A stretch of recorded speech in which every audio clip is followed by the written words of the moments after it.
ဆန်နီဒီနေ့တွားရောက်ကစားဖြစ်တဲ့ဆိုင်လေးကတော့ fitness trainer ဆိုင်လေးပဲဖြစ်ပါတယ်။ဆိုင်လေးရဲ့လိပ်စာဆိုလို့ရှိရင်အမှတ်55 33ရက်ကွက်မှာရှိပြီးတော့9မှန်အောင်ဖျားလမ်းမပေါ်မှာတည်ရှိပါတယ်။အနည်းဆုံးမှတ်တိုင်လေးကတော့တင်းဝင်မှတ်တိုင်ပဲဖြစ်ပါတယ်။ဆိုင်လေးရဲ့မျက်စောင်းထိုးမှာဆိုရင်လည်း IMB International School လေးလည်းရှိပါမယ်။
ဆော့တင်တဲ့တင်းလေးတွေက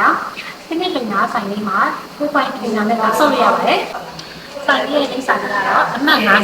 9မှန်ပြားလမ်းပေါ်မှာရှိပါတယ်။ဒီဆုံးမှတ်တာကတော့တင်းဝင်နဲ့ဖတ်တိုင်လေးပဲရှိပါတယ်။နှစ်ပတ်ကတော့3ည9 2 5 9 9 9 9 10 9 9ဖြစ်ပါတယ်။